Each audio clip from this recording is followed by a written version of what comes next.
Hello everyone, welcome back to my channel. आज की ये वीडियो सभी के लिए बहुत ही ज़्यादा इंपॉर्टेंट प्लस में इंफॉर्मेटिव होने वाली है। इस एक वीडियो के अंदर हम टीचिंग एप्टीट्यूड को खल्लास यानी ख़त्म करने वाले हैं। जितनी भी चीज़ें मैं आपको आज की इस वीडियो के अंदर एक्सप्लेन करने वाली हूँ वो सारी चीज़ें टू द पॉइंट होने वाली है। मैं कोई लॉन्ग लेंदी पैरा में आपको ये नहीं समझाने वाली हूँ, टू द पॉइंट समझेंगे जिससे कि आपको ईजिली कंसेप्ट के साथ साथ, कंसेप्ट तो आप समझोगे, अंडरस्टैंड करोगे, लेकिन आपको याद करने में भी आसानी होगी। तो चलिए फटाफट से हम अपनी इस क्लास को स्टार्ट करते हैं।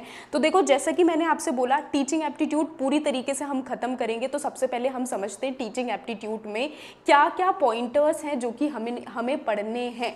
और जब पॉइंटर्स की बात करते हैं कि क्या पढ़ने हैं, तो वहीं से दूसरा सवाल भी आ जाता है कि एक्चुअली में इनमें जो हम पढ़ रहे हैं क्या इनसे क्वेश्चन पूछे भी जाएंगे या नहीं क्वेश्चन पूछे जाएंगे, तो वो भी हम समझ लेंगे। तो सबसे पहले ये मैंने चीज़ें लिखी हैं, ये सारी चीज़ें हमारी टीचिंग एप्टीट्यूड के अंदर आ जाती हैं और ये सारी चीज़ें हमें पढ़नी है। और इस एक वीडियो के अंदर हम ये सारी चीज़ें कवर करने वाले हैं, यानी कि अब आपको अलग अलग वीडियोस देखकर अपना टाइम वेस्ट नहीं करना पड़ेगा।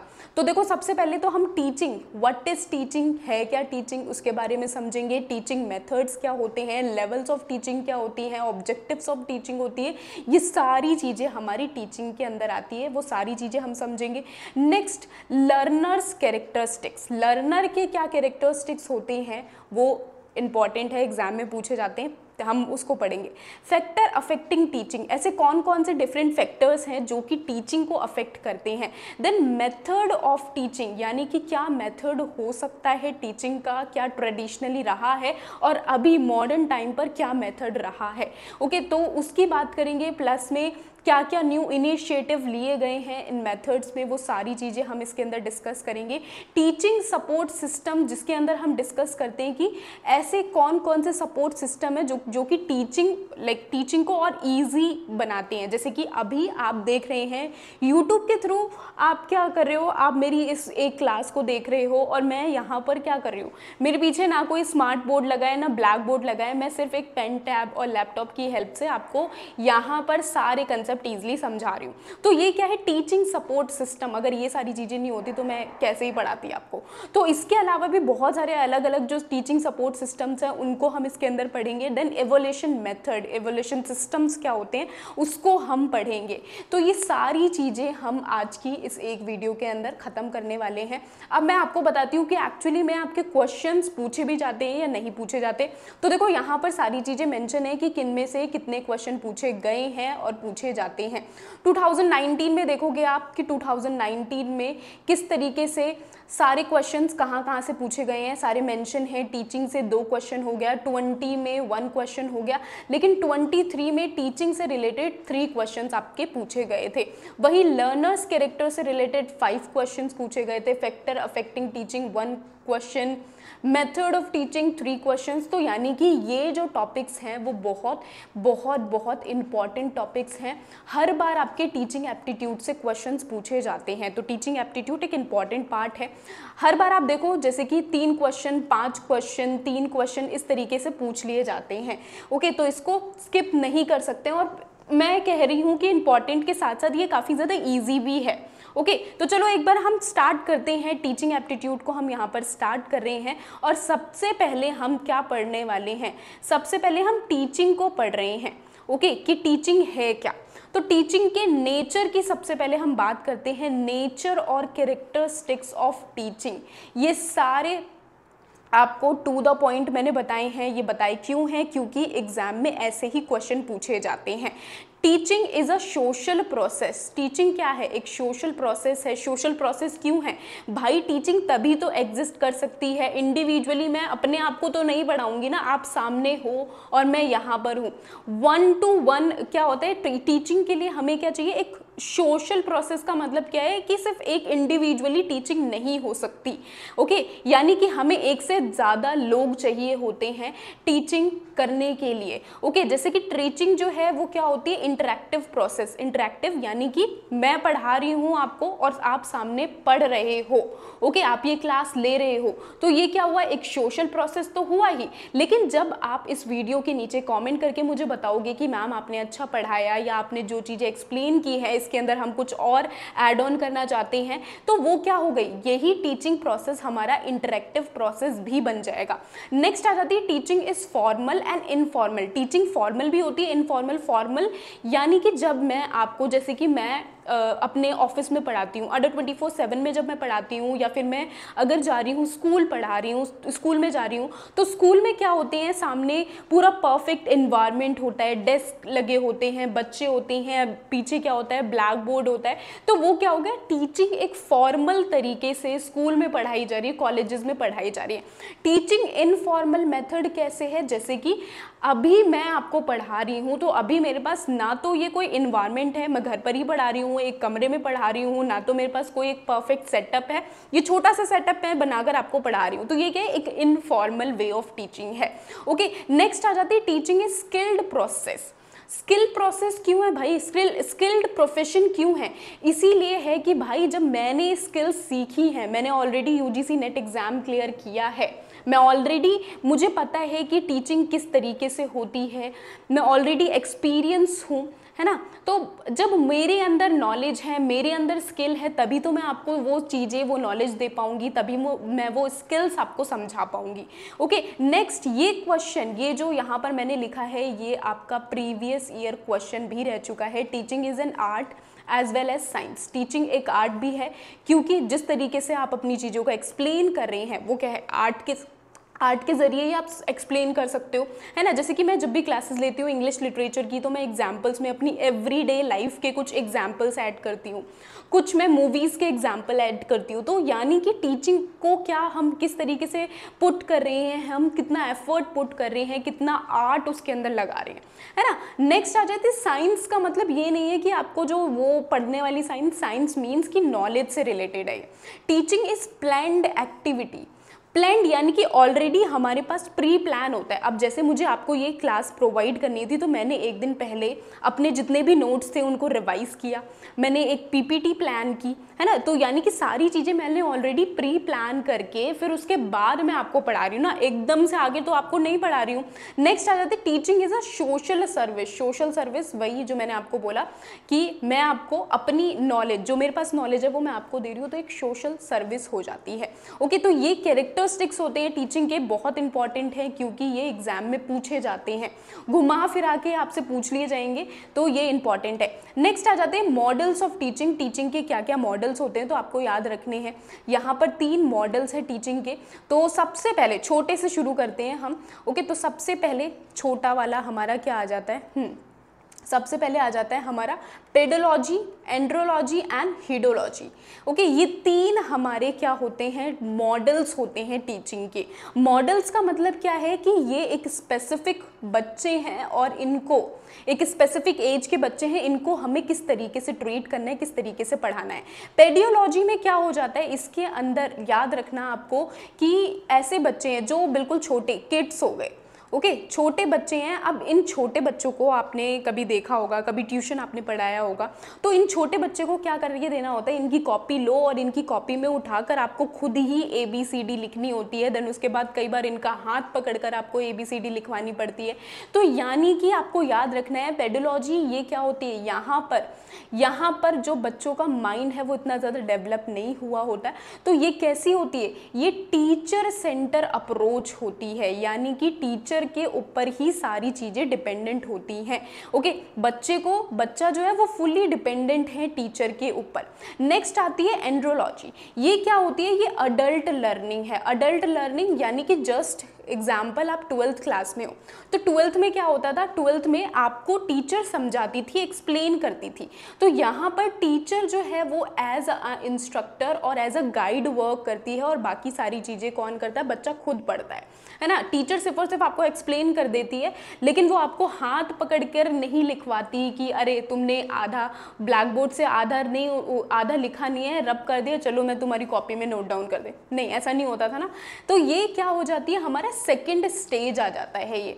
ओके, जब बच्चा कहाँ पर पहुँच जाता है, अपनी अडल्ट एज में पहुँच जाता है। नेक्स्ट थर्ड स्टेज आ जाता है। थर्ड स्टेज में क्या होती है, थर्ड स्टेज आ जाती है हमारी क्या हो जाती है, ये ऐसे स्टेज है जब बच्चे के अंदर क्या आ जाती है, अकल आ जाती है, जस्ट लाइक यू। अब आप हो, आपको क्या करना है, आपको अपना यूजीसी नेट एग्जाम क्लियर करना है। आपको घर वालों ने नहीं बोला कि बेटा तेरा एग्जाम है, तुम यूट्यूब से पढ़ लो या यहाँ से पढ़ लो, वहाँ से पढ़ लो। आपके अंदर खुद ही आपको लगा कि यार एग्जाम नहीं क्लियर होगा तो मेरे फ्यूचर का क्या होगा। तो यहाँ पर क्या होता है, यहाँ पर जो स्टूडेंट्स हैं वो कैसे, यहाँ पर ये जो अप्रोच होती है वो टीचर सेंटर अप्रोच नहीं होती है, ये लर्नर सेंटर अप्रोच होती है। यहाँ पर इस टाइम तक जो बच्चा है वो सेल्फ डिटरमाइंड हो चुका होता है, प्रॉब्लम सॉल्विंग की स्किल्स आ चुकी होती है, सेल्फ एडजस्टिंग हो चुका होता है। यानी कि आपको मैं कुछ चीज़ें बोलूँगी, आपको समझ नहीं आएगी तो आप उसको गूगल पर सर्च करके आप उसको ढूंढने की कोशिश करोगे, प्रॉब्लम सॉल्विंग स्किल आ गई है। लेकिन वही अगर मैं कोई नर्सरी के स्टूडेंट्स को बोलूँगी, उसको बोलूँगी मैं कि ये समझो, तो वो कहीं कुछ नहीं करेगा, वो रोने लग जाएगा, रोएगा बैठ के। ओके, तो ये हमारे 3 स्टेजेस आते हैं। आई होप सो कि आपको क्लियर हो चुका होगा। ये 3 स्टेजेस बहुत इंपॉर्टेंट हैं। इनसे क्वेश्चंस कैसे पूछे जाते हैं, तो भाई ये इतना याद कर लो, यहीं से ही क्वेश्चन आपका बनेगा। ओके, क्वेश्चंस आपके पूछे जाते हैं, जैसे कि मैंने बताया कि कौन सा टीचर सेंटर अप्रोच है, कौन सा लर्नर सेंटर अप्रोच है। ओके, कौन से स्टेज में, कौन से मॉडल में टीचर को क्या है ज़्यादा फोकस करना पड़ता है, कौन से स्टेज में क्या होते हैं, ये सारी चीज़ें आपको याद रखनी पड़ेगी। जैसे कि यहाँ पर पेडिलॉजी में क्या होता है, डिपेंडेंट लर्नर, जो टीचिंग है वो किस पर डिपेंडेंट होती है, लर्नर के ऊपर डिपेंडेंट होती है।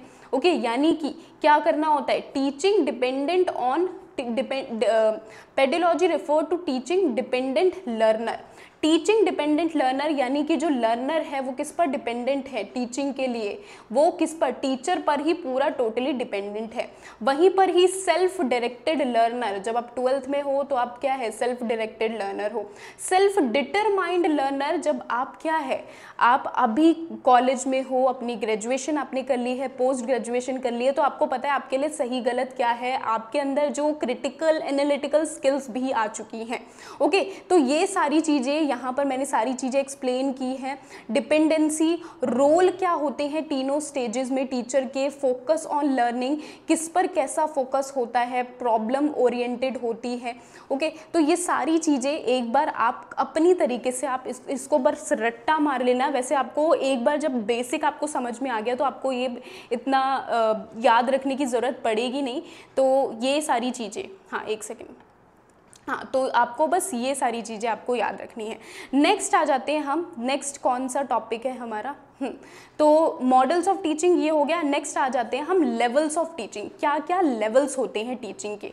तो लेवल्स आ जाते हैं हमारे, फर्स्ट लेवल होता है memory level, second level understanding level, third level is reflective level. अब जैसे कि मैंने आपको समझाया कि एक छोटा बच्चा है, ओके, छोटे बच्चे को हम ABCD कैसे बोलते हैं, हम उसको समझाते नहीं है बेटा कि A मतलब क्या होता है या B मतलब क्या होता है, छोटे बच्चे को हम नहीं समझा सकते।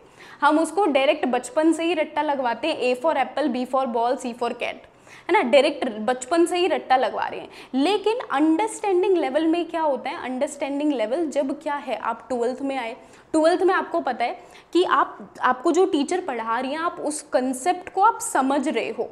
ओके, आप थोड़ा बहुत आप याद तो कर रहे हो, रट्टा तो लगा रहे हो, लेकिन आप कंसेप्ट को समझ भी रहे हो, आपको जो दिमाग है वो डेवलप हो चुका है, आपको चीज़ें समझ में आ रही हैं। तो क्या हो जाती है, ये क्या होता है, हमारा अंडरस्टैंडिंग लेवल होता है। मेमोरी लेवल आपको याद रखना है, मेमोरी लेवल क्या हो जाता है, मेमोरी लेवल एक रूट लेवल होता है जहाँ पर हम सिर्फ और सिर्फ रट्टा मरवाते हैं। इस सेकेंड लेवल अंडरस्टैंडिंग लेवल जब बच्चे को समझ में आने लग जाता है। रिफ्लेक्टिव लेवल यानी कि आप जो अभी हो, आप क्या है, इस क्लास को लोगे, क्लास को लेने के बाद आप क्या करोगे, आप जाओगे कि हाँ हमें कंसेप्ट तो समझ में आ गया, लेकिन अब हमें कुछ प्रीवियस ईयर क्वेश्चन पेपर्स को हमें देख लेना चाहिए, एनालाइज करना लेना चाहिए। तो आप जब प्रीवियस ईयर क्वेश्चन पेपर्स को आप देखोगे, आपको कुछ समझ में नहीं आ रहा तो आप गूगल पर सर्च करोगे, तो आपके अंदर क्या है, कुछ क्वेश्चंस ऐसे होंगे जो कि जिनसे आप क्या थोड़े से अनअवेयर होंगे, कुछ क्वेश्चंस ऐसे होंगे जो आप बोलोगे हाँ मैम ने ये पढ़ाया था, तो यही ये क्वेश्चन ये रहा। ओके, तो ये क्या हो जाती है हमारी रिफ्लेक्टिव लेवल, यानी कि जब हम चीज़ों को समझ तो चुके ही हैं, लेकिन हम जब चीज़ों को समझने के बाद हम उसको अपनी रियल लाइफ में अप्लाई कर रहे हैं। ओके, अंडरस्टैंड तो कर लिया हमने, लेकिन अंडरस्टैंड के बियॉन्ड, यानी अंडरस्टैंड से भी एक हायर लेवल ऊपर जा रहे हैं, हम उसको अप्लाई कर रहे हैं अपनी रियल लाइफ में, डेट इज रिफ्लेक्टिव लेवल। ये 3 लेवल हैं, आपको याद रखने हैं। ये 3 लेवल कौन कौन से? मेमोरी लेवल, जहाँ पर रूट लर्निंग होती है, रेक्टिफिकेशन, अंडरस्टैंडिंग, चीज़ों को थोड़ी बहुत समझ में आती हैं चीज़ें, लेकिन यहाँ पर रूट लर्निंग नहीं होती है। रिफ्लेक्टिव लेवल, जहाँ पर क्रिटिकल स्किल्स भी डेवलप हो जाती है स्टूडेंट्स की। ओके, नेक्स्ट आता है हमारा ऑब्जेक्टिव्स ऑफ टीचिंग। क्या क्या ऑब्जेक्टिव्स होते हैं टीचर के, भाई टीचर क्यों पढ़ाती है, क्या ऑब्जेक्टिव्स होते हैं उनके। ओके, तो ऑब्जेक्टिव्स ऑफ टीचिंग सबसे पहला ऑब्जेक्टिव क्या होता है? इम्पार्ट करना knowledge. Okay, impart of knowledge, यानी कि मैं आपको पढ़ा रही हूँ, तो मेरा पढ़ाने का मकसद क्या है कि जितना भी कंसेप्ट मैं करवा रही हूँ आज की इस वीडियो के अंदर, सो दैट कि आपको ये सारी चीज़ें समझ में आ जाए। कहीं ना कहीं जो मैं अगर 100% भी पढ़ा रही हूँ, तो उस 100% का अगर आपको 90% भी समझ में आ गया तो भी इनफ है, तो भी आपको बहुत सारी नॉलेज मिलेगी या नहीं मिलेगी? मिलेगी, ऑब्वियसली मिलेगी। ओके, तो यानी कि नॉलेज को इम्पार्ट करना ये ऑब्जेक्टिव होता है टीचर का। नेक्स्ट क्या करना? ओवरऑल डेवलपमेंट करना। ओके, यानी कि ओवरऑल डेवलपमेंट से मतलब क्या है? यानी कि जैसे कि हमने यहाँ पर पढ़ा, जब टीचर पढ़ाती है तो बच्चे को सबसे पहले, छोटे बच्चे को मेमोरी लेवल, उसको ABCD बताया जाता है, समझाया जाता है, लेकिन जैसे जैसे बच्चा बड़ा होता है तो उसको चीज़ें समझाना पड़ता है, उसको अंडरस्टैंडिंग लेवल, यानी कि उसको समझाना पड़ता है कि बेटा ये ऐसे नहीं, ऐसे होता है, what is bad touch, what is good touch, उसको क्या है, समझानी पड़ती हैं सारी चीज़ें। तो वो क्या हो जाती है? अंडरस्टैंडिंग लेवल हो जाती है। बच्चा जब और थोड़ा सा बड़ा होता है तो क्या है? रिफ्लेक्टिव लेवल, तब उसे क्या है, उसे बैड टच गुड टच की ज़रूरत नहीं है, वो क्या है, जो विजुअल जेस्चर, इन्हीं सारी चीज़ों से क्या हो जाता है, उसे समझ में आ जाता है कि क्या उसके साथ सही हो रहा है, क्या गलत हो रहा है। तो यानी कि क्या है, ओवरऑल डेवलपमेंट का मतलब क्या है? यानी कि ना सिर्फ उनके अंदर इम्पार्ट करना नॉलेज, लेकिन ओवरऑल जो उनकी थिंकिंग है, जो क्रिटिकल थिंकिंग, एनालिटिकल स्किल्स हैं, उनको भी क्या है, उनको भी डेवलप करना, ये भी क्या होता है? ऑब्जेक्टिव होता है टीचिंग का। इसके साथ ही क्या होता है? इसके साथ ही जो लर्नर है उसको क्या करना? उसको एक इंडिपेंडेंट बनाना। और इंडिपेंडेंट कब बनेगा? जब स्टूडेंट क्या हो जाएगा, जब स्टूडेंट लर्नर क्या बन जाएगा? जब लर्नर अपना लर्नर सेंट्रिक हो जाएगा। ओके, कौन सी अप्रोच होती है, कौन सी अप्रोच कहते हैं? हम इसे लर्नर सेंट्रिक अप्रोच कहते हैं। यानी कि बच्चा अपनी तरीके से अपनी तरीके से चीज़ों को समझ रहा है, तो that is learner centre approach, और बच्चा क्या हो चुका है? इंडिपेंडेंट हो चुका है। यानी कि मैं आपको कोई चीज़ें समझा रही हूँ, अब जैसे मैं यहाँ पर जितनी भी चीज़ें पढ़ाऊँगी, तो ये सेम एग्जैक्ट, ऐसा तो सेम क्वेश्चन नहीं आएगा, लेकिन क्वेश्चन इसी में से घुमा फिरा कर पूछा जाएगा। तो वहाँ पर आप क्या होगे? वहाँ पर आप किसी पर डिपेंडेंट नहीं हो, आप मुझ पर डिपेंडेंट नहीं हो, आप अपनी इंडिपेंडेंटली आपको जो सही लगेगा, ओके, आपको जो सही लगेगा उसी को ही आप करेक्ट करोगे। ओके, तो यानी बच्चे को क्या करना? बच्चे को इंडिपेंडेंट बनाना। नेक्स्ट आ जाता है मोटिवेट स्टूडेंट। मोटिवेट करना स्टूडेंट्स को, ये क्या होता है? ऑब्जेक्टिव होता है टीचिंग का। ओके, यानी कि हमेशा बच्चे को सिर्फ ये नहीं बोलना कि अरे यार तुझे तो आ नहीं रहा, नालायक, तुझसे नहीं हो पाएगा कुछ भी, ऐसे ही बिहेव नहीं करना। मोटिवेट करना, अरे कोई बात नहीं बेटा, आपको नहीं आ रहा तो कोई बात नहीं, आपको मैं दूसरी तरीके से समझाती हूँ, और अगर इस तरीके से भी नहीं समझ में आता तो मैं आपको तीसरी तरीके से समझाती हूँ। यानी स्टूडेंट्स को मोटिवेट करना, साथ में उनसे बोलना, उनको हर छोटी छोटी चीज़ों पर उनको मोटिवेट करना कि अगर उन्होंने 10 क्वेश्चन आपने पूछे हैं, लेकिन 10 क्वेश्चन में से अगर उन्होंने एक क्वेश्चन भी करेक्ट बताया, 2 क्वेश्चन भी उन्होंने करेक्ट बताया, तो उनको उसके लिए वेरी गुड कहना, क्लैपिंग करना। अक्सर ऐसा होता है कि जब मैं लाइव क्लासेस में लेती हूँ लाइव क्लासेस, तो उसमें क्या होता है कि कुछ ऐसे स्टूडेंट्स होते हैं जो बहुत कम आंसर्स देते हैं, तो मैं हमेशा उन स्टूडेंट्स डोमेन्स के नेम ज़रूर लेती हूँ अपनी लाइव क्लासेस में। इससे क्या होता है, इससे स्टूडेंट जो होंगे वो मोटिवेट होंगे और नेक्स्ट टाइम जब भी उन्हें आंसर आ रहा होगा तो वो क्या है, आंसर करने से घबराएंगे नहीं, डरेंगे नहीं, वो बेफिक्र होकर वो आंसर करेंगे, क्योंकि उन्हें लगेगा कि टीचर हमें नोटिस कर रही है और वो इन चीज़ों से मोटिवेट होते हैं। ओके, नेक्स्ट आ जाते हैं। नेक्स्ट, अब ऑब्जेक्टिव्स ऑफ टीचिंग की जब हम बात कर रहे हैं तो यहाँ पर ब्लूम टेक्सोनॉमी बहुत इंपॉर्टेंट है। Bloom's taxonomy very very very important, हर बार क्वेश्चन यहाँ से पूछे जाते हैं आपके। तो ब्लूम ने क्या दी थी, अपने ये कुछ इन्होंने अप्रोच दी है, टीचिंग अप्रोच इन्होंने दी है, जिसमें हमारी 3 डोमेन्स आ जाते हैं। First is cognitive domain, second is psychomotor domain and third is affective domain. ये तीनों डोमेन आपको याद रखने हैं। प्लस में ये जो तीनों डोमेन में ये चीज़ें यहाँ पर जो भी मेंशन है, ये सारी चीज़ें आपको याद रखनी है, क्योंकि ये आपके एग्जाम में पूछे जाते हैं।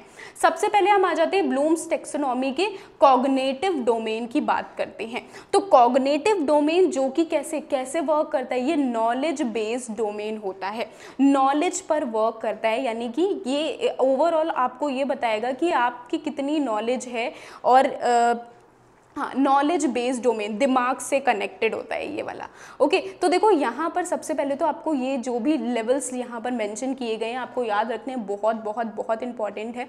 तो सबसे पहले क्या आ जाता है, नॉलेज के बाद comprehension, application, analysis, synthesis and evolution. अब आपको ये थोड़ा सा डिफिकल्ट लगेगा, लेकिन इसको थोड़ा इजी तरीके से मैं आपको समझा देती हूँ। समझ लो, जस्ट एग्जाम्पल कि आपको मैंने अभी यहाँ पर थोड़ी चीज़ें मैं आपको एक्सप्लेन कर रही हूँ, टीचिंग एप्टीट्यूड में आपको समझा रही हूँ। टीचिंग एप्टीट्यूड मैंने आपको समझाया, तो यहाँ पर मैंने क्या की, आपके दिमाग में थोड़ी सी नॉलेज इम्पार्ट की। ओके, मैं सिर्फ आपको बोल रही हूँ, यहाँ पर आपका दिमाग खोलकर आपको समझा नहीं रही हूँ, आप कॉम्प्रीहेंड कर रहे हो, यानी कि आप खुद ही इन चीज़ों को समझ रहे हो, अंडरस्टैंड कर रहे हो, दिमाग लगा रहे हो, तो इसलिए आपको ये सारी चीज़ें समझ में आ रही हैं। जब आप इन चीज़ों को समझ रहे हो और तभी क्या है, तभी आप इन चीज़ों को क्वेश्चन देखोगे तो आपको लगेगा कि अरे हाँ, मैम तो सही समझा रही, यानी कि आप इन चीज़ों को अप्लाई कर देखोगे अपनी रियल लाइफ में। मैंने आपको जो बताई चीज़ें अभी, जैसे मैंने आपको एग्जाम्पल दिया कि मोटिवेट करती हूँ मैं किस तरीके से स्टूडेंट को, तो जब आपने ये चीज़ समझी तो मे बी नेक्स्ट टाइम जब आप कोई क्लास ले रहे होगे तो आपको लगेगा, आपको ये चीज़ याद आएगी कि हाँ, मैम ने हमें ये बोला था, तो हम क्या है, हम मोटिवेट करें। जब भी बच्चा गलत भी बोल रहा है तो भी उसको क्या है, उसको शाबाशी दो, उसको कुछ ना कुछ करके मोटिवेट करो। तो यानी आपने जो मैंने समझाया, आपने उस चीज़ को अपनी रियल लाइफ में अप्लाई करके देखा, आपने अप्लाई किया, so that is application. Now उसके बाद किया एनालिसिस का मतलब क्या होता है, एनालिसिस अप्लाई करने के बाद आपने उसको देखा कि हाँ, एनालाइज किया कि अरे हाँ, हम जब मोटिवेट कर रहे हैं स्टूडेंट्स को तो यानी कि सामने से अच्छा रिस्पॉन्स आ रहा है, बच्चा जो है वो खुश है, बच्चा ये नहीं कह रहा कि अरे यार क्या ये नकचड़ी टीचर है, बच्चा खुश है। आपने इस चीज़ को एनालाइज किया, अप्लाई करने के बाद एप्लीकेशन आ जाता है। देन आ जाता है हमारा सिंथेसिस। सिंथेसिस का मतलब क्या होता है, यानी कि इसमें हम क्या कुछ न्यू अपनी तरफ से, मैंने इतना तो समझा है कि आप इस तरीके से नाम लेके उनको मोटिवेट कर सकते हैं, लेकिन आपने सोचा कि नहीं, सिर्फ हमें नाम नहीं लेना, मैं कुछ स्टूडेंट्स को गिफ्ट्स दे सकती हूँ अपनी तरफ से, मैं उनको पेन दे सकती हूँ या फिर पेंसिल बॉक्स कुछ भी दे सकती हूँ, मैं चॉकलेट दे सकती हूँ। तो यानी आप अपने दिमाग की सोच रहे हो, आप कुछ ना कुछ न्यू क्रिएटिव सोच रहे हो। ओके, नाउ उस क्रिएटिव, जो भी आपने क्रिएटिव सोचा उसको आपने अप्लाई कर दिया, उसको एवोलेट कर दिया, एवोल्यूशन, लास्ट में क्या हो गया, उसका एवोल्यूशन हो गया। ओके, तो ये क्या हो जाती है, ब्लूम्स टेक्सोनॉमी के ये कॉग्निटिव डोमेन है जो कि आपको याद रखने हैं, knowledge, comprehension, application, analysis, synthesis and evolution. अब इसके साथ ये इम्पॉर्टेंट है कि क्वेश्चन आपके कैसे पूछे जाते हैं। देखो, ब्लूम ने क्या किया था, उन्होंने सबसे पहले 1956 में पहली बार अपना कॉग्निटिव डोमेन की ये लेवल्स दिए थे। तो जब उन्होंने फर्स्ट टाइम अपने लेवल्स दिए तो ये उनके लेवल्स थे फर्स्ट टाइम के 1956 में, लेकिन उन्होंने 2001 में अपने लेवल्स को चेंज कर दिया, तो उनके ये वाले 2001 के लेवल्स हो जाते हैं। एग्जाम में आपके पूछा जाता है, लेवल्स की क्रोनोलॉजी पूछी जाती है, तो आपको दोनों ही लेवल्स की आपको क्रोनोलॉजी याद रखनी है, क्योंकि इंपॉर्टेंट है, एग्जाम में इसी तरीके की क्रोनोलॉजी पूछी जाती है कि थर्ड पर क्या आता है या 1956 के अकॉर्डिंग कौन सी करेक्ट क्रोनोलॉजी होगी। देखो, ज़्यादा कोई डिफरेंस नहीं है, आपको सिर्फ इतना याद रखना है कि यहाँ पर 1956 में सिंथेसिस जो था वो क्या था, वो हमारा ऊपर से सेकंड पर था, लेकिन जब 2001 में उन्होंने लिखा तब उन्होंने 2001 में सबसे लास्ट में उन्होंने सिंथेसिस कर दिया, which means crate. Okay, and synthesis से पहले एवोलेट कर दिया गया। ओके, तो बस ये थोड़ा सा मेजर चेंज हुआ है, आपको ये देखने के लिए मिलेगा। और इसके साथ ही नाउन से वर्ब की फॉर्म में चेंज कर दिया गया है। नॉलेज से क्या हो गया है, रिमेंबर हो गया है। कॉम्प्रीहेंशन से, जो मैंने आपको समझाया, अंडरस्टैंड, एप्लीकेशन से अप्लाई, एनालिसिस से एनालाइज, ओके, सिंथेसिस का ऊपर चला गया है एंड एवोल्यूशन का यहाँ चला गया है। आपको सिर्फ इतना याद रखना है, बहुत इंपॉर्टेंट है, एग्जाम में पूछा जाता है। नेक्स्ट आ जाते हैं हम ब्लूम्स टेक्सोनॉमी के अफेक्टिव डोमेन पर आ जाते हैं। तो ब्लूम्स टेक्सोनॉमी के अफेक्टिव डोमेन को हम समझते हैं ज़रा अपने रिश्तेदारों की मदद से। तो देखो, रिश्तेदारों की मदद से ये जब मैंने याद किया था तो मैंने कुछ ऐसा याद किया था। सबसे पहले आपके घर में शादी है, आपकी बुआ आई, ओके, बुआ ने आपको कुछ ताने मार दिए कि अरे यार तुमने तो मुझे इग्नोर किया, तुम ऐसी हो, तुम वैसी हो, मुझे तो कोई नहीं पूछता, मुझे सब इग्नोर कर रहे हैं। तो यानी बुआ ने जो चीज़ें बोली आपसे, आपने सिर्फ और सिर्फ उसे कान लगाकर सुना, आपने बुआ की बोली हुई चीज़ें सबसे पहले रिसीव की। सो ये क्या हो गया, हमारा रिसीविंग हो गया। अब आपने बहुत हो गया, आपने क्या बोला कि अरे यार बुआ ऐसा कुछ भी नहीं है, आपने थोड़ा बहुत उन चीज़ों पर रिस्पॉन्ड कर लिया। ओके, तो नेक्स्ट लेवल क्या हो गया, रिस्पॉन्डिंग लेवल। अब जब आपने उस पर रिस्पॉन्ड किया तो आपने थोड़ी देर बाद सोचा कि अरे यार हमें तो कुछ इस तरीके से जवाब देना था। अक्सर ऐसा होता है कि जब हम किसी से लड़ाई करते तो हमें बाद में फील होता है कि अरे यार मुझे तो ये डायलॉग मारना चाहिए था, लेकिन ये डायलॉग तो मैंने मिस कर दिया। तो उसके बाद रिस्पॉन्स करने के बाद हम उन चीज़ों को वैल्यूइंग कर रहे हैं, यानी वैल्यू कर रहे हैं कि हमने जो बोला क्या वो सही बोला, क्या बोला, हमें कुछ और ऐड ऑन करना चाहिए। वैल्यू करना उस चीज़ को कि क्या बोला क्या ना बोला, तो वैल्यूइंग आप याद कर सकते हो। वैल्यूइंग करने के बाद आप ये सोच रहे हो कुछ ऑर्गेनाइजेशन को कैसे याद कर सकते हो, ऑर्गेनाइजिंग, यानी कि आप यहाँ पर डायलॉग्स ऑर्गेनाइज कर रहे हो, आप वो पर्टिकुलर इंसिडेंट ऑर्गेनाइज कर रहे हो कि कौन से इंसिडेंट बुआ ने क्या किया मेरे साथ। अच्छा, ये डायलॉग भी तो मार सकती थी कि बुआ तुमने भी तो ऐसे किया था, ये जो भी है। ओके, ऑर्गेनाइजिंग आ जाता है। देन उसके बाद आ जाएगा कैरेक्टराइजिंग। ओके, लास्ट में क्या आ जाएगा हमारा, जब हमने ये सारी चीज़ें हमने कर ली ओके बुआ के साथ, उसके बाद लास्ट में आ जाएगा कैरेक्टराइजिंग। आई होप कि अब आपको ये अगर क्वेश्चन पूछा जाएगा क्रोनोलॉजिकली तो आपको याद रहेगा। सबसे पहले आपकी बुआ ने कुछ बोला, रिसीविंग, देन उसके बाद क्या आ जाएगा, responding, valuing, organizing, okay, characterization. Okay, ये क्या आ जाते हैं, ये अफेक्टिव डोमेन है जो कि किसके ऊपर वर्क करते हैं, ये इमोशन बेस होते हैं, है ना। बुआ हमेशा क्या करती है, इमोशन पर ही तो वार करती है, तो ये इमोशन बेस होते हैं।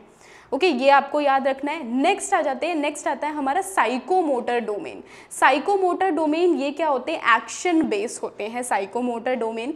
तो यहाँ पर आपको ये लेवल्स आपको याद रखने हैं, perception, set, guided response, mechanism, okay, then उसके बाद अगेन क्या आ जाएगा, रिस्पॉन्स, अडेप्टेशन, एंड देन उसके बाद ऑर्गेनाइजेशन।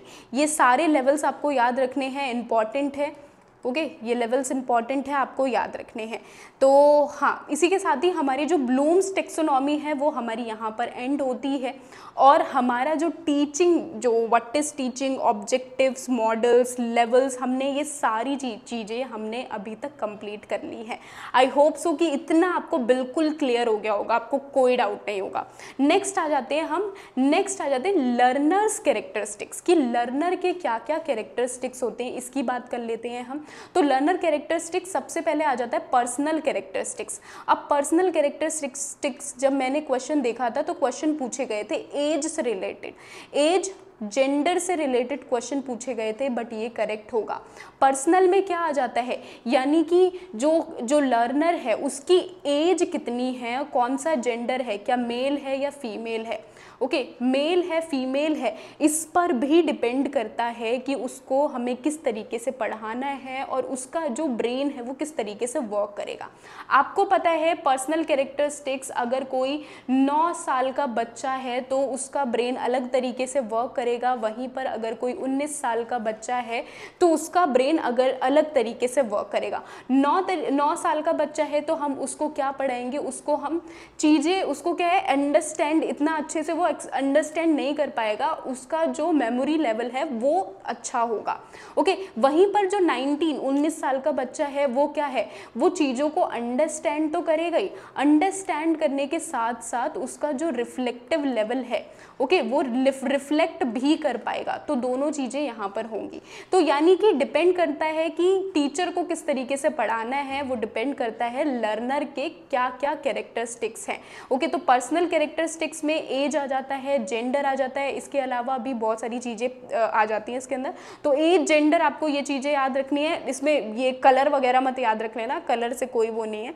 ओके, पर्सनल कैरेक्टरिस्टिक्स आ जाते हैं। नेक्स्ट आ जाते हैं अकेडमिक बैकग्राउंड। अकेडमिक बैकग्राउंड से क्या क्या मतलब है, इसका मतलब ये है कि सिंपली अगर लर्नर एक अच्छा बैकग्राउंड है उसका, हमेशा क्या होता है कि जब भी आप कहीं स्कूल में एडमिशन लेने जाते हो तो आपका क्या लिया जाता है, इंटरव्यू लिया जाता है ना। अब स्कूल्स में भी इंटरव्यू लिए जाने लग गए हैं। तो क्योंकि उससे क्या होता है, उससे टीचर को समझ में आता है कि ये जो सामने वाला स्टूडेंट है ये बिल्कुल ही गधा तो नहीं है, नालायक तो नहीं है कि हाँ हम इसको स्कूल में ले लें लेकिन ये हमारा नाम डुबा रहा है स्कूल का। ओके, जस्ट जोकिंग, ऐसा नहीं बोलना चाहिए। हाँ, तो बैकग्राउंड से मतलब क्या है, बैकग्राउंड का मतलब ये है कि क्या स्टूडेंट एक वीक बैकग्राउंड है या फिर वो स्ट्रॉन्ग बैकग्राउंड है। यानी कि हमें इस पर्टिकुलर स्टूडेंट के ऊपर हमें कितना फोकस करने की ज़रूरत है। ओके, तो यानी एकेडमिक बैकग्राउंड, अगर जैसे मैंने ये चीज़ नोटिस किया, अगर आप प्राइवेट स्कूल से पढ़े होगे, ओके, तो दैट मीन्स कि आपका अच्छा बैकग्राउंड है, आपने क्या है, आपकी इंग्लिश अच्छी होगी, ओवरऑल आपकी जो स्किल्स हैं, जो डेवलपमेंट है वो अच्छी होगी।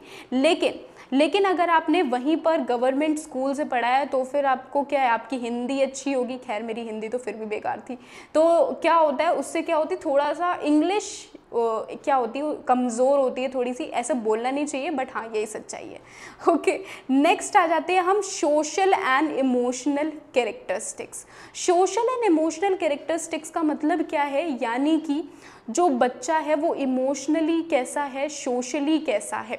इमोशनल कैरेक्टरिस्टिक्स का मतलब क्या होता है, यानी कि ऐसा तो नहीं है कि जो बच्चा है उसके जो माइंड है is everything okay with him और नॉट, इमोशनली वो कितना ज़्यादा अपने वर्क को लेकर फोकस है, अपनी स्टडीज़ को लेकर फोकस है। कई बार ऐसे होते हैं कि स्टूडेंट्स जो हैं वो छोटी छोटी चीज़ों पर टेंशन लेने लग जाते हैं। मेरे ऐसे स्टूडेंट है एक, तो वो ऐसा है, मेरी ऐसी स्टूडेंट है जिसको मैं CUET PG इंग्लिश लिटरेचर पढ़ाती हूँ।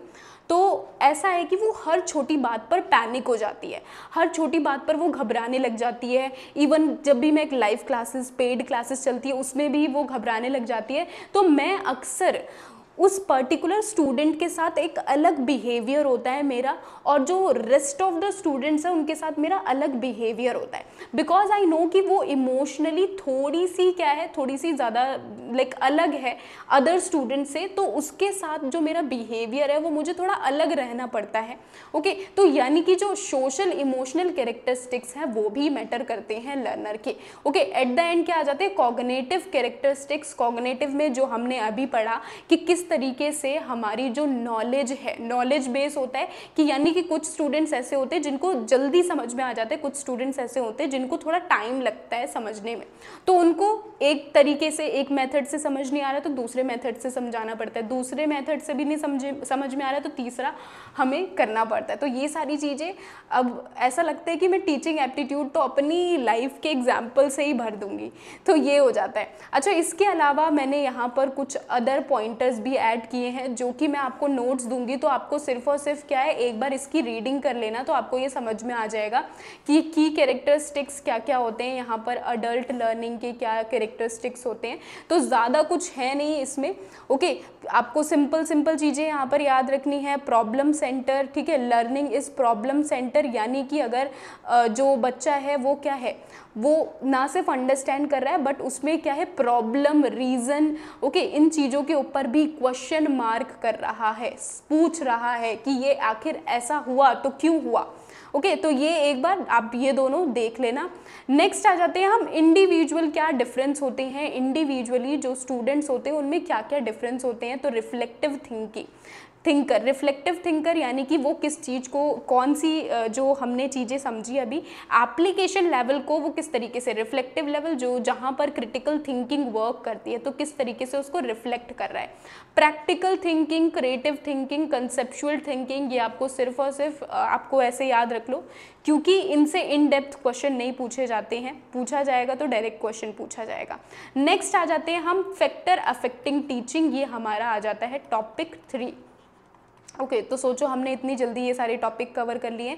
टॉपिक 3 पर आ रहे हैं हम, फैक्टर अफेक्टिंग टीचिंग, यानी कौन कौन से ऐसे फैक्टर हैं जो कि टीचिंग को अफेक्ट करते हैं और उनमें भी हम क्या पढ़ रहे हैं, उनमें भी हम अभी पढ़ने जा रहे हैं कि कौन से फैक्टर जो कि रिलेटेड हैं, टीचर से रिलेटेड हैं। Okay, factor affecting teaching related to teacher. सबसे पहले आ जाता है हमारा writing instructional objectives, organizing the content यानी कि क्या है, इंस्ट्रक्शनल ऑब्जेक्टिव्स, क्या किस तरीके से इंस्ट्रक्शन देना है, क्या इंस्ट्रक्शन मैं सही तरीके से दे रही हूँ, नहीं दे रही सही तरीके से, तो वो क्या है, वो टीचर से रिलेटेड है। ओके, यानी कि अगर मैं कितना भी अच्छा मैंने पढ़ रखा है लेकिन मैं आपको अच्छे से पढ़ा ही नहीं पा रही, अच्छे से मैं इंस्ट्रक्ट नहीं कर पा रही, तो क्या फ़ायदा है मेरे टीचर होने का।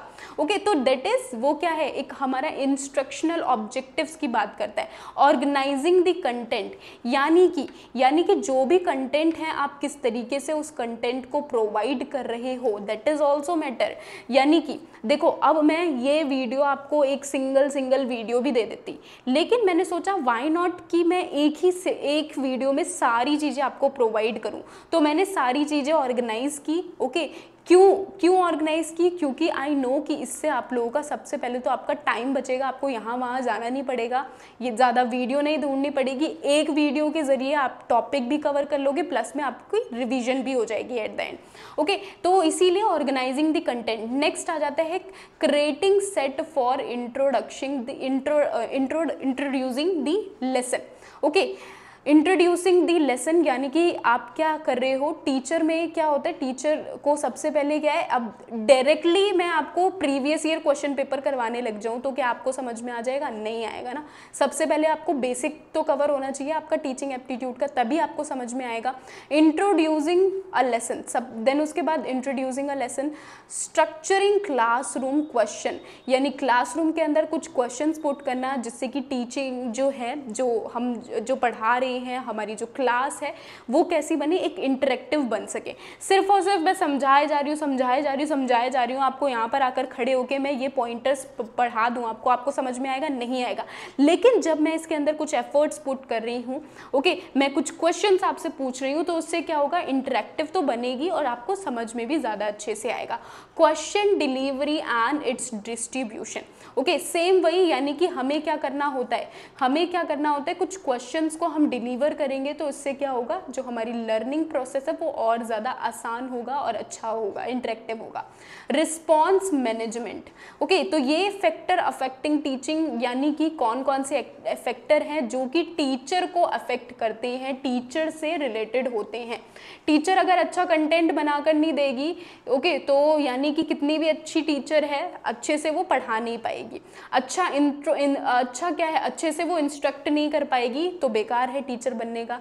अच्छा लेसन समझा नहीं पाएगी, क्लासरूम को इंटरेक्टिव नहीं बना पाएगी। तो यानी कि ये सारे फैक्टर्स हैं जो कि एक टीचर के अंदर होने चाहिए, अगर नहीं है तो वो क्या है, अफेक्ट कर रहे हैं। नेक्स्ट आ जाते हैं factor affecting teaching related to teacher. ये कुछ और फैक्टर्स हैं जो कि मैंने आपको एक्सप्लेन किए हैं, ये आपको याद रखने हैं क्योंकि यहाँ से डायरेक्ट क्वेश्चन पूछे जाते हैं। Explaining, illustrating with examples. Okay, तो ये सारी चीज़ें आप, गिविंग असाइनमेंट्स, ये सारी चीज़ें आपको याद रखनी है।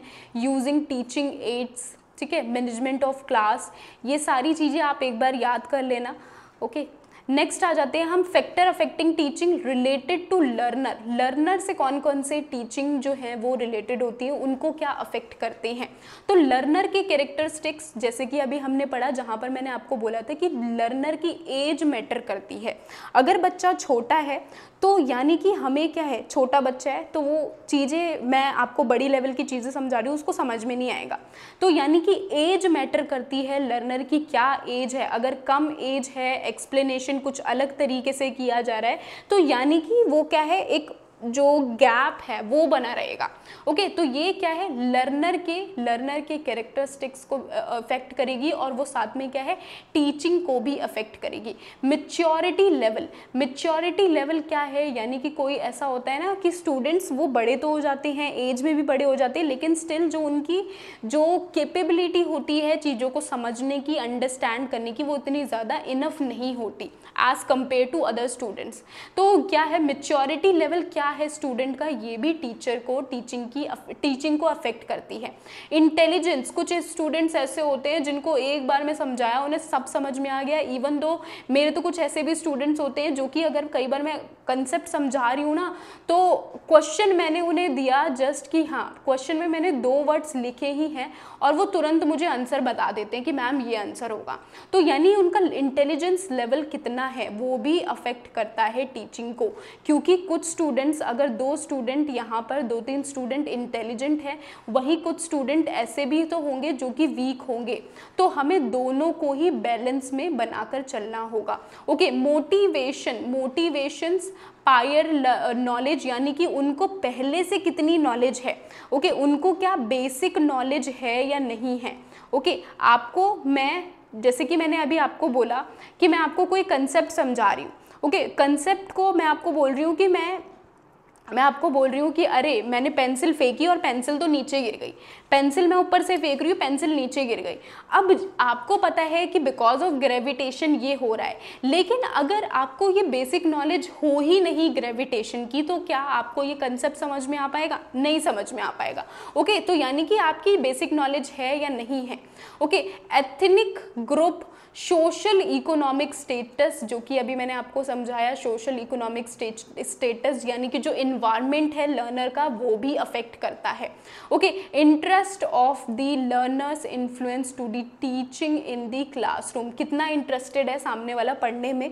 ओके, क्योंकि अगर सामने वाला लर्नर ही इंटरेस्टेड नहीं है, आप इंटरेस्टेड हो ही नहीं अगर आप टीचिंग एप्टीट्यूड को कवर करने में, यूजीसी नेट एग्जाम को कवर करने में, तो आप क्या करोगे, 2 मिनट 3 मिनट वीडियो देखिए, उसके बाद स्किप करके चले जाओगे। तो इंटरेस्ट कितना है ये भी मैटर करता है। नेक्स्ट आ जाता है factor affecting teaching related to support system. Support system होते क्या है भाई, ये लो ग्रेविटेशन समझा रही थी, अब पेंसिल सही में नीचे ही गिर गई। सपोर्ट सिस्टम क्या होते हैं, सपोर्ट सिस्टम यानी कि जिससे कि जो टीचिंग है वो पॉसिबल हो पाती है।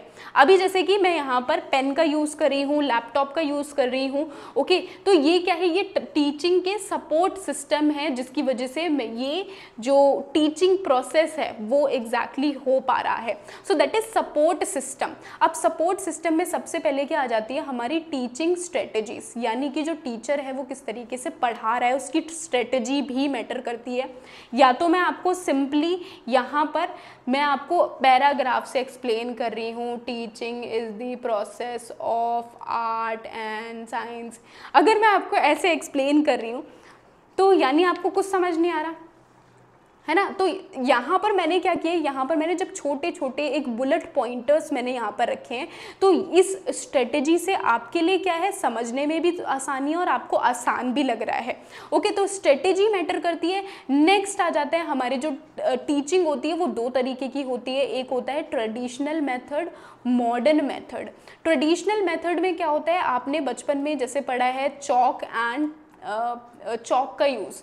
हाँ, चॉक का यूज़ करके पहले टीचर्स क्या होती थी, ब्लैक बोर्ड होता था और चॉक का यूज़ करके वो लिखा करती थी।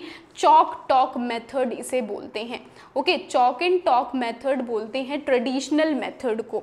और थोड़ा सा और ज़्यादा ट्रेडिशनल में आ जाते हैं हम, एंशिएंट में आ जाते हैं, तो उस टाइम पर चॉक एंड टॉक भी नहीं होता था, सिंपली प्रैक्टिकली लोगों को समझाया जाता था, है ना। आप अगर थोड़ा सा अपने हायर एजुकेशन आप पढ़ोगे, तो हायर एजुकेशन में जब आप एंशिएंट एजुकेशन के बारे में पढ़ोगे तब you will get to know कि एंशिएंट टाइम पे एक्चुअली में जो टीचिंग होती थी वहाँ पर ना तो कुछ लिखने के लिए होता था, एक्सप्लेन करने के लिए कुछ भी नहीं होता था, ओरली टीचिंग होती थी।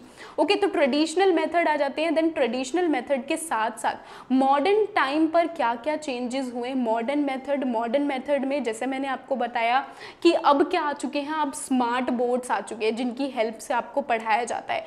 ऑनलाइन टीचिंग आ चुकी है, तो ये किस में, ये मॉडर्न मेथड में आ जाती है। आईसीटी बेस टीचिंग हो चुकी है। ओके, आईसीटी बेस यानी कंप्यूटर टेक्नोलॉजी के बेस जो है वो टीचिंग हो चुकी है। इंफॉर्मेशन कम्युनिकेशन टेक्नोलॉजी बेस हो चुकी है हमारी क्या, हमारी एजुकेशन। ऑनलाइन प्लेटफॉर्म्स है इतने सारे प्लेटफॉर्म पर आप पढ़ते हो, है ना, पढ़ाते हैं, हम टीचर्स पढ़ाते हैं और आप उन ऑनलाइन प्लेटफॉर्म्स पर आप पढ़ते हो। क्यों? क्योंकि हमारे पास वो टेक्नोलॉजी है, इस वजह से हम वो सारी चीज़ें पॉसिबल हो पा रही हैं। लेसन प्लान्स टूल्स, क्या क्या जो टूल्स हैं वो कैसे यूज़ कर रहे हैं, जैसे कि यहाँ पर मैं किसका यूज़ कर रही हूँ, मैं पीपीटी का यूज़ कर रही हूँ इसको यहाँ पर आपको एक्सप्लेन करने के लिए। इसके अलावा कैनवा का यूज़ किया जाता है कुछ डायग्राम्स चार्ट्स बनाने के लिए। ओके, माइंड मैप्स का यूज़ किया जाता है, या कई बार ऐसा होता है कि मैं खुद ही डायग्राम बना रही हूँ, कुछ पिक्चर बना रही हूँ। तो यानी कि किस तरीके से कौन कौन से टूल्स का मैं यूज़ कर रही हूँ, लेसन्स को बनाने के लिए कौन से टूल्स का यूज़ कर रही हूँ। नेक्स्ट आ जाता है स्टूडेंट असेसमेंट मेथड, यानी कि स्टूडेंट असेसमेंट जो असाइनमेंट्स हम दे रहे हैं स्टूडेंट को। ओके, तो वो क्या मेथड, उसमें हम डिफरेंट मेथड्स यूज़ कर सकते हैं। ओके, जैसे कई बार आपका क्या होता है कि प्रोजेक्ट्स दिए जाते हैं, हमारे कॉलेज में ऐसा होता था कि असाइनमेंट, हमें रिटन असाइनमेंट्स नहीं देने, हमें स्टेज पर प्ले परफॉर्म करके बताना होता था, ड्रामा को परफॉर्म करना पड़ता था। ओके, तो स्टूडेंट असेसमेंट मेथड भी होता है इसमें। नेक्स्ट आ जाते हैं हमारे factor affecting teaching related to instructional facilities से क्या मतलब है, यानी कि ये क्या होता है हमारा, ये टोटली डिपेंडेंट होता है स्किल्स पर, कॉम्प्रीहेंशन स्किल्स पर। ऑल्दो ये आपके क्वेश्चन पूछा नहीं जाता, लेकिन आपको सिर्फ इतना याद रख लो कि facilities include helping learner to improve their, ये किस लिए यूज़ की जाती है, improve their reading comprehension skill. Okay, उनको ये फैसिलिटीज़ यूज़ की जाती है जिससे कि लर्नर की जो कॉम्प्रीहेंशन स्किल्स है। ओके, कॉम्प्रीहेंशन स्किल का मतलब रीडिंग कॉम्प्रीहेंशन का मतलब नहीं समझ लेना, यानी कि जो उनकी अंडरस्टैंडिंग स्किल है। ओके, आप रीडिंग कॉम्प्रीहेंशन मत समझ लेना जो एग्जाम में पूछा जाता है, यानी कि उनकी जो अंडरस्टैंडिंग स्किल्स हैं उनको इम्प्रूव करना। ओके, इसकी बात की गई है। ओके, यानी किस तरीके से वो एक कंसेप्ट को ईजिली समझ पा रहे हैं, नहीं समझ पा रहे। नेक्स्ट आ जाते हैं कौन से फैक्टर्स हैं जो कि एनवायरनमेंट को अफेक्ट करते हैं, factor affecting related to learning environment. Learning environment यानी कि फिजिकल एनवायरनमेंट है, सोशल एनवायरनमेंट है, क्लासरूम एनवायरनमेंट हो गया, culture as well as curriculum हो गया। ओके, अब देखो एक बात बताओ, अगर आप सामने बैठकर, मैं आपको सामने से पढ़ा रही होती तो क्या होता, आपको कुछ भी क्वेश्चन पूछना होता तो आप तुरंत मुझसे पूछ लेते। ओके, यानी कि जो फिजिकल एनवायरनमेंट है वो एक इफेक्ट करता है टीचिंग को। Social environment, classroom environment affect करता है। क्लासरूम में आप देखोगे कुछ टीचर्स ऐसे होते हैं जो कि बिल्कुल स्ट्रिक्ट रहते हैं, उस क्लास में टीचर आई नहीं, आने से पहले ही बिल्कुल बच्चे शांत हो जाते हैं। कुछ टीचर्स ऐसे होते हैं कि टीचर बैठी हुई है फिर भी बच्चों को कोई फर्क नहीं पड़ रहा, बच्चे हंस रहे हैं, खेल रहे हैं, चीटिंग चल रही है ना। तो यानी क्लासरूम एनवायरनमेंट कैसा है वो भी अफेक्ट करता है। तो ये सारी चीज़ें यहाँ पर हो जाती हैं हमारी। नेक्स्ट आते हैं, नेक्स्ट कंसेप्ट और कौन सा आ जाता है हमारा, नेक्स्ट आ जाते हैं हमारा, ये आ जाता है टॉपिक नंबर 4। ओके, तो देखो हम टॉपिक 4 पर पहुँच चुके हैं, काफ़ी स्पीड में हम सारी चीज़ें कर रहे हैं। टॉपिक नंबर 4 जिसमें हम क्या पढ़ेंगे, method of teaching in the institution of higher education. सबसे पहले आ जाते हैं यहाँ पर offline teaching and online teaching. अब आपको पता है कि जो हायर एजुकेशन, जैसे हमने पढ़ा कि जो मॉडर्न मेथड है वो आ चुका है, जिसकी वजह से टीचिंग जो है वो पॉसिबल हो पा रही है, ऑफलाइन भी प्लस में ऑनलाइन भी पॉसिबल हो पा रही है। अब ऑफलाइन टीचिंग यहाँ पर सबसे पहले तो ये क्वेश्चन आपका पूछा जाता है तो ये इंपॉर्टेंट है।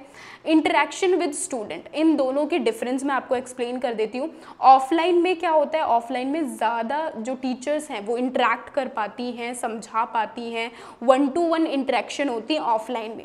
लेकिन वहीं पर ही ऑनलाइन अगर मैं बात करूँ तो ऑनलाइन में क्या होता है, इंटरेक्शन नहीं हो पाती पॉसिबल, इंटरेक्शन पॉसिबल नहीं हो पाती और यहाँ पर इंटरेक्शन पॉसिबल हो पाती है। क्यों? अगर यहाँ पर कुछ भी बच्चों को क्वेश्चन पूछना है तो पहले वो कमेंट करेंगे, देन उसके बाद टीचर जब देखेगी तब रिप्लाई करेगी, तो इंटरेक्शन नहीं हो पाती। नेक्स्ट आ जाते हैं teacher focus and learner focus. जो ऑफलाइन टीचिंग होती है वो कैसी होती है, टीचर फोकस होती है, यानी कि टीचर सामने से आपको पढ़ा रही है और आपको पढ़ना ही पढ़ना है, अदरवाइज गेट आउट। ओके, और ऑनलाइन टीचिंग कैसी होती है, लर्नर सेंट्रिक होती है, लर्नर फोकस होती है। आप ये क्लास देख रहे हो, ओके, थोड़ी देर आपने क्लास देखी, अरे यार भूख लग रही है, तो आप क्या है, खाना खाने लग गए, देन खाना खाकर फिर आए, दोबारा से क्लास देखी, यानी कि ये क्या है, लर्नर के ऊपर है कि उसको क्लास लेनी है नहीं लेनी, कब लेनी है, तब लेनी है, रात में लेनी है, सुबह लेनी है, शाम लेनी है। ओके, तो वो क्या हो गई, लर्नर सेंट्रिक हो गई, लर्नर फोकस हो गई। नेक्स्ट आ जाती है फ्लेक्सिबिलिटी विद टाइम। टाइम की फ्लेक्सिबिलिटी हमें कहाँ पर देखने के लिए मिलेगी, ऑब्वियसली हमें ऑनलाइन में देखने के लिए मिलेगी। ऑफलाइन में क्या होता है, ऑफलाइन में एक परफेक्ट टाइमिंग है, सुबह 7 बजे आपको स्कूल जाना है तो जाना है, निकलना है तो निकलना है। ऑनलाइन में आप चाहे रात में लो क्लास या सुबह लो क्लास, डजंट मैटर। ओके, तो यानी फ्लेक्सिबिलिटी हो पाती है टाइम की, किसकी, ऑनलाइन टीचिंग में हो पाती है। ओके, नेक्स्ट आ जाते हैं traditional and modern style. Traditional यानी कि जो ऑफलाइन टीचिंग होती है उसमें ट्रेडिशनल स्टाइल यूज़ किया जाता है, चॉक टॉक का मेथड यूज़ होता है। मॉडर्न स्टाइल में क्या हो जाती है, मॉडर्न स्टाइल ICT बेस्ड यहाँ पर टीचिंग होती है। ओके, तो ये हो जाते हैं। इसके अलावा नेक्स्ट आ जाते हैं हमारा वेरी वेरी वेरी इंपॉर्टेंट, हर बार यहाँ से क्वेश्चन पूछा जाता है, स्वयं प्रभा MOOC। ये हर बार यहाँ से आपके क्वेश्चन पूछे जाते हैं, तो ये तो बहुत इंपॉर्टेंट है, आपको किसी हालत में स्किप नहीं करना है। तो थोड़ा सा हमारा रह रहा है, देन उसके बाद हमारा ख़त्म हो जाएगा। हाँ, तो MOOC का मतलब क्या होता है, सबसे पहले तो इसकी फुल फॉर्म याद रखो, उस फुल फॉर्म पूछी जाती है। मैसिव ओपन ऑनलाइन कोर्सेज को क्या बोलते हैं, उसको बोलते हैं MOOC, massive open online course. यहाँ पर क्या है, स्टूडेंट्स को ये फ्री ऑनलाइन कोर्सेज प्रोवाइड किए गए हैं। ये गवर्नमेंट ने अपनी तरफ से ये इनिशिएटिव लिया है, जहाँ पर वो फ्री में ऑनलाइन कोर्सेज वो प्रोवाइड करते हैं स्टूडेंट्स को। और ऑनलाइन कोर्सेज के बाद क्या होता है, आप इससे क्या होता है, इनका एम क्या है कि जो स्टूडेंट हैं उनकी स्किल्ड डेवलपमेंट हो। ओके, स्किल वो सीखे, कुछ ना कुछ नया सीखे। साथ ही इन कोर्सेज में क्या होते हैं, सर्टिफिकेट भी प्रोवाइड किए जाते हैं। तो ये दोनों इनमें क्या है, बेनिफिट होते हैं।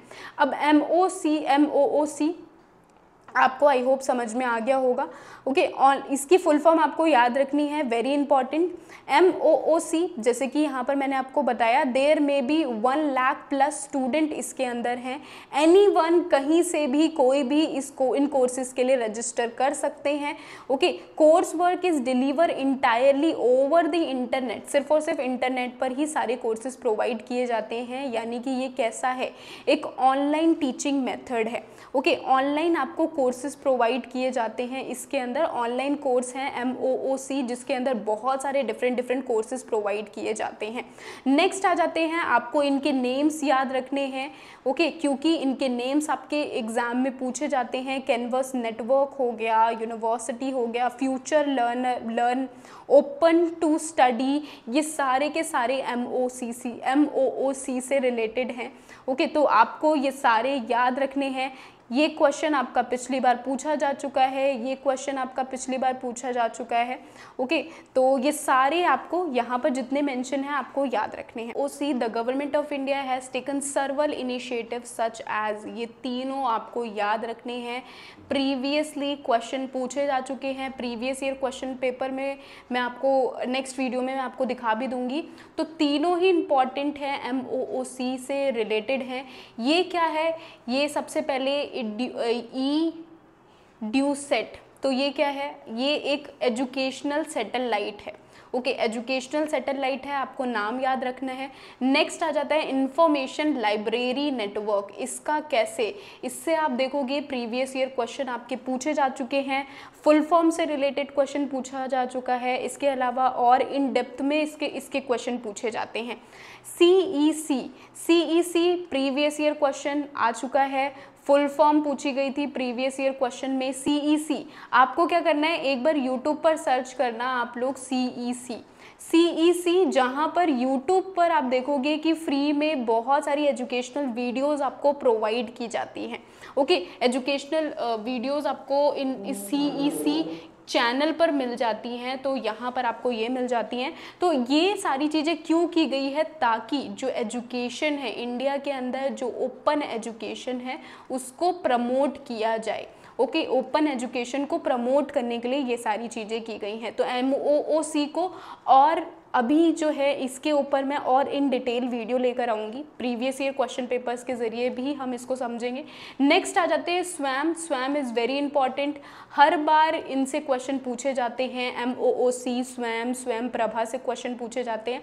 अच्छा, यहाँ पर आपको ये जो कोट लिखा हुआ है ना, ये भी याद रखना है, क्योंकि प्रीवियस ईयर क्वेश्चन में आप देखोगे कि इनसे रिलेटेड क्वेश्चन आए थे। फ्री ऑनलाइन एजुकेशन, शिक्षित भारत, उन्नत भारत, तो ये आपको याद रखना है। स्वयं बेसिकली है क्या, सबसे पहले स्वयं की फुल फॉर्म याद रख लो, study web of active learning. Okay, Swayam की फुल फॉर्म याद रखो, for young inspiring minds, very important, पिछली बार ये क्वेश्चन पूछा जा चुका है, तो प्रीवियस ईयर क्वेश्चन पेपर में आपको ये इजीली मिल जाएगा। Study webs of active learning, यानी कि यहाँ पर स्वयं में क्या प्रोवाइड किए जाते हैं, स्वयं में कुछ चैनल्स हैं, उन चैनल्स के अंदर फ्री एजुकेशन प्रोवाइड की जाती है। ओके, और सबसे पहले तो आपको ये याद रखना है कि ये किसने डेवलप किया है इसको, ministry of human resource development, इन्होंने इसको डेवलप किया है, NAI India. Okay, AICTE, okay, with the help of Microsoft. ये तीनों के नेम आपको याद रखने हैं, ये तीनों बहुत इंपॉर्टेंट है, प्रीवियस ईयर क्वेश्चन में पूछे जा चुके हैं। यहाँ पर आपको क्या देखने के लिए मिलेंगे, कोर्सेज अवेलेबल हैं, स्वयं पर फ्री में कोर्सेज अवेलेबल हैं, इंटरेक्टिव कोर्सेज अवेलेबल हैं, जहाँ पर आप क्या है, आप किसी भी कहीं पर भी बैठे हुए हो, लेकिन आप इंडिया के ही नहीं बल्कि कंट्री के बेस्ट टीचर से आप पढ़ सकते हो, कोर्स ले सकते हो। ओके, और प्लेटफॉर्म के अंदर आपको क्या देखने के लिए मिलेंगे, टोटल कितने कोर्सेज हैं, 2000 कोर्सेज इसके ऊपर स्वयं पर अवेलेबल हैं। ये कोर्सेज किसके लिए होते हैं, ग्रेजुएशन, जो स्टूडेंट्स अंडर ग्रेजुएशन UG में हैं, PG, post graduation, engineering, law and other profession courses यहाँ पर अवेलेबल हैं। ओके, तो ये सारी एक एक चीज़ें आपको याद रखनी है। इसके अलावा this slide is very important, single इस स्लाइड से बहुत सारे क्वेश्चंस आपके ऑलरेडी पूछे जा चुके हैं। सबसे पहले तो डू रिमेंबर, स्वयं प्रभा में क्या है, स्वयं प्रभा 40 एजुकेशनल DTH चैनल्स हैं। ओके, स्वयं प्रभा एक ग्रुप है जहाँ पर एक ग्रुप ऑफ चैनल्स हैं जहाँ पर 40 DTH एजुकेशनल चैनल्स आपको प्रोवाइड किए जाते हैं। हर चैनल का नेम भी आपको याद रखना है, वो मैं आपको बता दूंगी। ओके, डू रिमेंबर, ये आपका प्रीवियस ईयर क्वेश्चन पूछा जा चुका है। This is also your previous year question, even this is your also previous year question, this is also previous year question, यानी बहुत इंपॉर्टेंट है। 24/7 आपको क्या एजुकेशन वीडियोस आपको प्रोवाइड की जाती हैं इन DTH चैनल्स पर। कौन सी सैटेलाइट की हेल्प से, GSAT 15 सैटेलाइट की हेल्प से प्रोवाइड की जाती हैं। साथ ही आपको याद रखना है कि यहाँ पर जो कंटेंट है वो कौन प्रोवाइड करता है, NPTEL, IISUGC, CEC, IGNOU, NCERT, NIOS, इन सब के नेम आपको याद रखने हैं। ये हैं जो कंटेंट प्रोवाइडर हैं, ये कंटेंट प्रोवाइड करते हैं। किसको प्रोवाइड करते हैं, स्पेसिफिकली लाइव लेक्चर्स आपको मिल जाएंगे, किसको, UG PG courses, UG PG students को ये कंटेंट प्रोवाइड करते हैं। वेरी इंपॉर्टेंट याद रखना है आपको। नेक्स्ट आ जाते हैं टीचिंग सपोर्ट सिस्टम। अच्छा, यहाँ तक हमारा ये कंप्लीट होता है। टीचिंग सपोर्ट सिस्टम जो कि मैंने आपको ऑलरेडी बता दिया है, ट्रेडिशनल मेथड, मॉडर्न मेथड, लेकिन सॉरी ये स्लाइड आई थिंक दोबारा यूज़ हो गई है, so sorry. Teaching support system में हमने मॉडर्न मेथड को हम यूज़ करते हैं। हाँ, मॉडर्न मेथड को हम पढ़ते हैं टीचिंग सपोर्ट सिस्टम में। मॉडर्न मेथड में क्या आ जाता है हमारा लर्नर सेंटर। जो मॉडर्न मेथड होता है वो लर्नर सेंटर होता है। जैसे कि मैंने बताया मॉडर्न में क्या आ जाएगा, सबसे पहले तो मॉडर्न में, अब आपकी मर्जी है, मॉडर्न में हम ऑफलाइन को हम इंक्लूड कर सकते हैं। आपकी मर्जी है, जब पढ़ना है आप पढ़ो, ओके, जितना पढ़ना है उतना पढ़ो, फ्री में। और यूट्यूब पर बहुत सारे चैनल्स हैं, उनको खोज डालो, कुछ भी करो। तो यानी कि जो मॉडर्न टीचिंग है वो क्या है, वो लर्नर सेंटर है। लर्नर के ऊपर है कि वो उसे पढ़ना है, नहीं पढ़ना, इंटरेस्टेड है, कितना पढ़ना है, कितनी नॉलेज लेनी है, नहीं लेनी। ब्रेन स्ट्रोमिंग का मतलब क्या होता है, ब्रेन स्ट्रोमिंग मेथड यानी कि जो लर्नर है उसकी कितनी एनालिटिकल, कितनी क्रिटिकल थिंकिंग डेवलप हो रही है, ओके, उसका ब्रेन का लेवल, समझने का लेवल कितना है, उनको क्या बोलते हैं हम, वो सारी चीज़ें ब्रेन स्ट्रोमिंग में आ जाती हैं। ब्रेन स्ट्रोमिंग के अंदर हमारी हम इसको इन डिटेल भी पढ़ेंगे। इसके अंदर क्या आ जाते हैं, हमारी कुछ गेम्स यूज़ करना, जिससे कि क्या होता है, जो स्टूडेंट है वो सोचने पर मजबूर हो जाए, ओके, किसी चीज़ को, किसी कंसेप्ट को सोचने पर मजबूर हो जाए, दैट इज़ ब्रेन स्ट्रोमिंग। हिला डाला ना, वो वाली चीज़ है। आपको याद रखना है, पी से आपको याद रखना है, प्रिडिक्शन से याद रखना है। इसके अंदर क्या होता है, टीचर जो है वो पहले से ही प्रिडिक्ट कर लेता है कि कौन से सब्जेक्ट में स्टूडेंट अच्छा है और कौन से सब्जेक्ट में बुरा है, ओके, डेली वे में उसको क्या है एनालाइज करके वो प्रिडिक्ट कर लेता है। नेक्स्ट आ जाता है नेक्स्ट इवोल्यूशन। ये आपको क्या याद रखना है, आपको याद रखना है कि इसमें जो ये इस टाइप का इवोल्यूशन है जिसके अंदर टीचर को पता चल जाता है एक इंडिविजुअल स्टूडेंट की क्या स्ट्रेंथ है और क्या वीकनेसेस हैं, ओके, उसको किस टॉपिक के ऊपर ज़्यादा वर्क करने की, ज़्यादा फोकस करने की ज़रूरत है, कौन से ऐसे टॉपिक हैं जो कि उसके लिए काफ़ी ज़्यादा आसान से हैं, ओके। तो ये सारे के सारे हमारे मेथड्स थे और इसी के साथ ही हमारा जो टीचिंग एप्टीट्यूड है वो ख़त्म होता है। टीचिंग एप्टीट्यूड हमारा यहीं पर ही फिनिश होता है। आई होप सो कि आपको ये सारी चीज़ें, सारे कंसेप्ट समझ में आ गए होंगे। मैंने बहुत कम से कम टाइम में इसको पूरा कवर करने की कोशिश की है। आई होप कि आपको ये मेरी मेहनत भी अच्छी लगी होगी। टीचिंग एप्टीट्यूड एक बार जब आपने फिनिश कर लिया तो देखो यहाँ पर मैंने ये डायग्राम आपके लिए ऐड किया है। इस डायग्राम को आपको सिंपली क्या करना है, इस डायग्राम को देख लो, सिर्फ और सिर्फ देख लो, आपको समझ, कुछ भी दोबारा पढ़ने की ज़रूरत नहीं है। इस डायग्राम की हेल्प से आपको सिर्फ और सिर्फ रिवीजन लेनी है।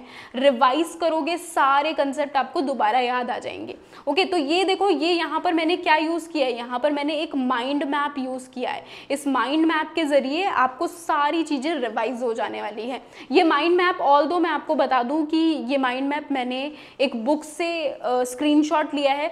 बुक मैं डिस्क्रिप्शन में डाल दूंगी और बुक काफ़ी ज़्यादा अच्छी बुक है, ओके। ओसवाल की बुक मैं यूज़ कर रही थी, तो उस ओसवाल की बुक के अंदर ये सारे मुझे माइंड मैप्स मिले थे और हर एक यूनिट में उसमें माइंड मैप्स हैं, बहुत अच्छे से चीज़ें एक्सप्लेन की हैं।